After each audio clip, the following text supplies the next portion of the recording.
அன்பர்களே, ஆண்டவராகிய இயேசு கிறிஸ்துவின் நாமத்தில் உங்களுக்கு மனம் நிறைந்த வாழ்த்துக்களை தெரிவித்துக் கொண்டு சத்திய வசனம் திருமறை பாட நிகழ்ச்சிக்கு உங்களை அன்போடு அழைக்கிறோம். சத்திய வசனம், இது தேவனின் வசனம். நாம் சோர்ந்து போகையில் கரம் கொடுக்கும் நம் தேவனின் வசனம், நம் தேவனின் வசனம். கர்த்தர் ஆபிராமை நோக்கி, நீ உன் தேசத்தையும் உன் இனத்தையும் உன் தகப்பனுடைய வீட்டையும் விட்டு புறப்பட்டு நான் உனக்கு காண்பிக்கும் தேசத்துக்கு போ. இயேசு கிறிஸ்துவின் இனிய நாமத்தில் சத்தியவசனம் நேயர்களுக்கு என் அன்பின் வாழ்த்துகள். கிறிஸ்தவ வாழ்க்கை எப்படி ஒருவனில் ஆரம்பிக்கிறது? நான் எப்படி ஒரு கிறிஸ்தவ ஜீவியத்தை ஆரம்பிப்பது என்பதை குறித்து தியானித்துக் கொண்டிருக்கிறோம். இயேசுவை அல்லது தேவனை சந்திக்காமல் நான் ஒரு கிறிஸ்தவ ஜீவியத்தை ஆரம்பிக்க முடியாது. எப்படி ஆகிலும் ஒன்று, அவர் என்னை அழைக்க வேண்டும். அவர் என்னை நான் இருக்கிற இடத்திலிருந்து, என் உளையான சேற்றிலிருந்து அவர் என்னை தூக்கி எடுக்க வேண்டும். என் ஓட்டத்தை தடுத்து நிறுத்தி புதிய பாதையில் போ என்று சொல்ல வேண்டும். இப்படி ஏதாகிலும் எனக்குள் நடக்காவிட்டால் நான் கிறிஸ்தவ ஜீவியத்தை ஆரம்பிக்க முடியாது. ஆட்டு மந்தையிலிருந்து தாவீதை பிரித்தெடுத்து அவனை தன்னுடைய இருதயத்திற்கு ஏற்றவனாக இஸ்ரவேலின் ராஜாவாக அழைத்தார். விக்கிரக வணக்கத்தில் இருந்த ஆபிரகாமை அவர் தேவனுக்கென்று விசுவாசத்தோடு வாழும்படியாக அவனை அழைத்தார். அவனிடத்தில் சொன்னார், நீ உன் தேசத்தையும் உன் இனத்தையும் உன் தகப்பனுடைய வீட்டையும் விட்டு புறப்பட்டு நான் உனக்கு காண்பிக்கும் தேசத்துக்கு போ. இந்த இடத்திலிருந்து நீ வரும்பொழுதுதான் உனக்குள் ஒரு ஆசீர்வாதமான கிறிஸ்தவ ஜீவியம், தேவனோடு இணைந்த ஒரு ஜீவியம் வாழ முடியும் என்று சொல்லி ஆபிரகாமை அழைத்தார். அவனும் அவரை விசுவாசித்து பின்தொடர்ந்தான். தான் போகும் இடம் என்னதென்று தெரியாது. ஆகிலும் தன்னோடு பேசின தேவனை முழுமையாய் விசுவாசித்து அவருக்கு பின் சென்றார். நிறைய நேரங்களில் கிறிஸ்தவ ஜீவியத்தின் ஆரம்பம் என்னன்னா நமக்கு அதை தெளிவாக சொல்ல தெரியாம இருக்கலாம். யோவான் 1:12 அது தெளிவாக சொல்லுகிறது. அவருடைய நாமத்தின் மேல் விசுவாசம் உள்ளவர்களாய் அவரை ஏற்றுக்கொண்டவர்கள் எத்தனை பேர்களோ அத்தனை பேர்களும் தேவனுடைய பிள்ளைகள் ஆகும்படி அதிகாரம் கொடுத்தார். தேவனை விசுவாசிக்க வேண்டும், அவரை ஏற்றுக்கொள்ள வேண்டும், அவரை பின்பற்ற வேண்டும். இதுதான் ஒரு கிறிஸ்தவ ஜீவியத்தின் ஆரம்பம். நம்மில் அநேகர் இந்த ஜீவியத்தை ஆரம்பிக்கவில்லை. தேவனோடு அவர்களுக்கு ஒரு தனிப்பட்ட தொடர்பும் கிடையாது. அவர்கள் பாவத்தினின்று பிரித்தெடுக்கப்படவும் இல்லை, ரட்சிக்கப்படவும் இல்லை. அவர்களிடத்தில் போய், சகோதரனே, நீங்கள் வாழ்கிற வாழ்க்கை இது உலக பிரகாரமான வாழ்க்கை. இந்த வாழ்க்கையின் முடிவு பரிதாபமாக இருக்கும். அந்த ஆரத்திற்குள் போய்விடுவீர்கள். நரக வேதனைக்குள்ளாய் இந்த வாழ்க்கை உங்களை வழிநடத்திவிடும். தேவனுடைய வழிக்கு வாருங்கள். ஒரு உண்மையான கிறிஸ்தவனாக ஜீவியம் பண்ணுங்கள். உங்களுக்கு உபத்திரம் உண்டுதான், ஆனாலும் உள்ளத்தில் ஒரு எடுபடாத சமாதானமும் சந்தோஷமும் இருக்கும். வாருங்கள் என்று நாம் கூப்பிட்டாலும் சரி, தேவன் கூப்பிட்டாலும் சரி, அசையாமல் இருக்கிறார்கள். அவர்களிடத்தில் கேட்டால், நான் இப்ப இருக்கிற வாழ்க்கையில என்ன தப்பிதம், என் வாழ்க்கையில என்ன குறை இருக்கு, நான் சம்பாதிக்கிறேன், நான் வீட்டில் ஒழுங்காக இருக்கிறேன், நான் எங்கேயும் லஞ்சம் வாங்குவதில்லை, நான் பெரிய பாவங்கள் ஒன்றும் செய்வதில்லை, நான் ஏன் மாற வேண்டும்? இதுதான் இன்னைக்கு நிறைய பேருடைய கேள்வியாக இருக்கிறது.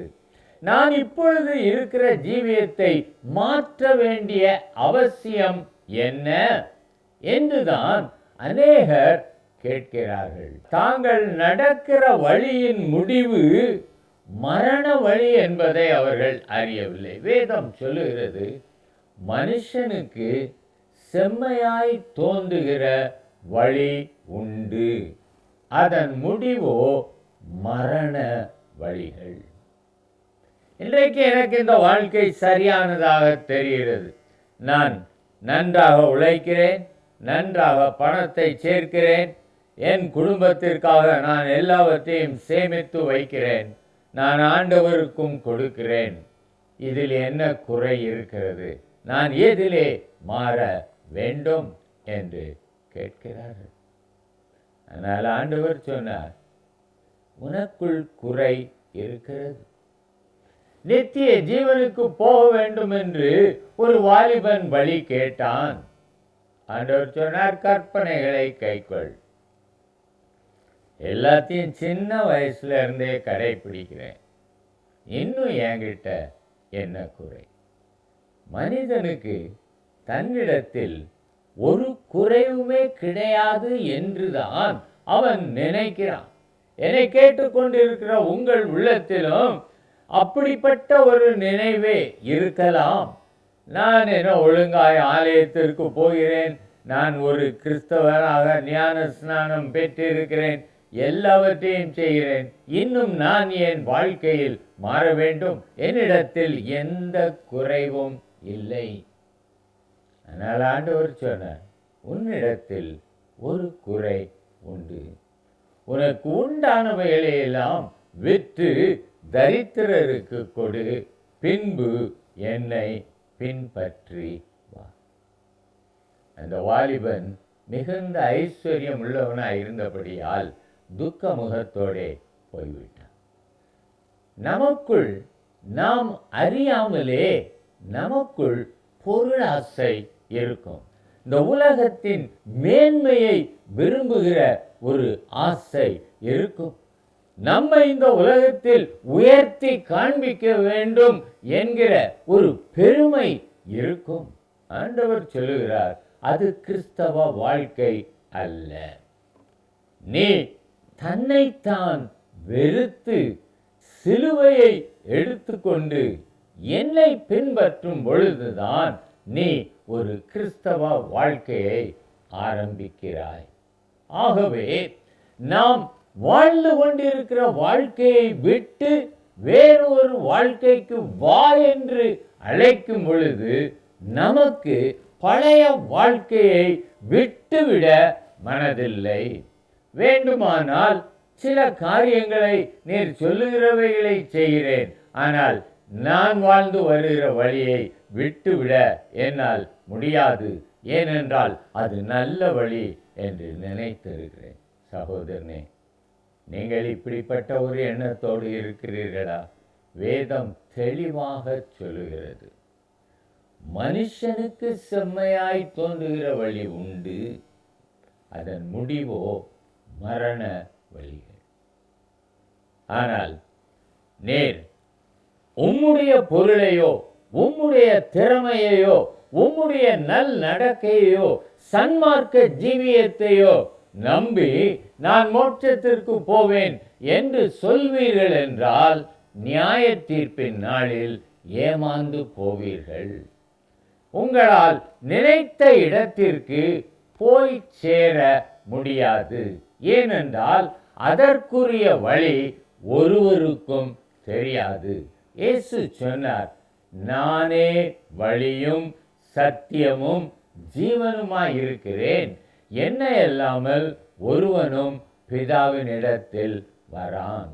மோட்சத்திற்கு போவதற்கு இயேசு சொன்ன வழி ஒன்றுதான் உண்டே ஒழிய எந்த மனிதனாலும் தனக்கென்று ஒரு வழியை உண்டாக்கி அதிலே அவன் பரலோகத்திற்கு போகவே முடியாது. இது சத்தியம். அநேகர் இதை ஏற்றுக்கொள்ள மனதில்லாததினால் தங்களுக்கென்றே தாங்கள் ஒரு வழியை உருவாக்க நினைத்து கிறிஸ்துவின் வழியை விட்டு விடுகிறார்கள். அவர்களுக்கு இயேசுவின் பின்னால் வர வாஞ்சை இல்லை. ஏனென்றால் உலகத்தின் மேன்மைகளும் அவர்களுக்கு வேண்டும், பரலோக நன்மைகளும் வேண்டும். பெஸ்ட் ஆஃப் போத் வேர்ல்ட்ஸ் என்று நினைக்கிறோம். அப்படி நினைக்கிறோம். அது சாத்தியம், அது முடியும், அதில் தப்பிதம் ஒன்றும் இல்லை என்று நினைப்பதினால் நாம் ஆண்டவரின் பின்னாக நம்மை வெறுத்து வர முடியவில்லை. ஆண்டவர் தெளிவாக சொல்லுகிறார், 2 எஜமான்களுக்கு ஊழியம் செய்ய ஒருவனாலும் கூடாது. தேவனுக்கும் உலக பொருளுக்கும் ஊழியம் செய்ய உங்களால் முடியாது.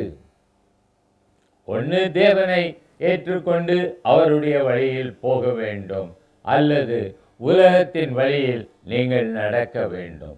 இந்த 2 வழிகளும் ஓரிடத்தில் கூட சந்திப்பதே இல்லை. ஆகையால் இந்த வழியாய் போய் என்றைக்காவது ஒரு நாள் அங்கே குதித்து கொள்ளலாம் என்று நீங்கள் எண்ண முடியாது. கிறிஸ்தவ வாழ்க்கை என்பது இடுக்கமான வாசல் வழியாய் தேவனுடைய கற்பனைகளின்படி வாழ்கிற ஒரு வாழ்க்கை. இதற்கு நீங்கள் உலகத்தில் இருந்து பிரித்தெடுக்கப்பட்டால் தான் பரலோக வாழ்க்கை வாழ முடியும். தாவீது சொன்னார், உளையான சேற்றில் இருந்து என்னை நீர் தூக்கி எடுத்தீர், என் கால்களை கன்மலையின் மேல் நிறுத்தினீர். ரட்சிப்பு, பாவ உளை, அதிலிருந்து ஒருத்தன் வெளியே வரணும்னு அவனா முயற்சி செய்தா வரவே முடியாது. இன்னும் உள்ளுக்குள்ள முங்கி கொண்டேதான் போவான்.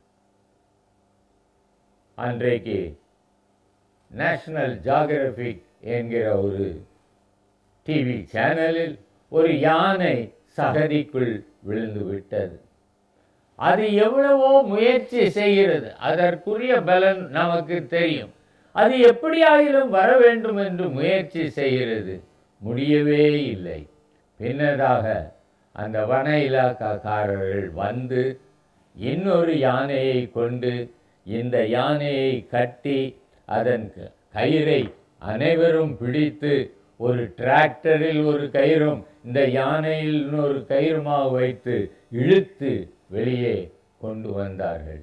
அந்த யானை பிழைத்தது. நீங்களோ எனக்கு முடியும் என்று சொல்லி நீங்கள் இன்னும் உளையான சேற்றிற்குள் வாழ்ந்து கொண்டிருக்கிறீர்களே.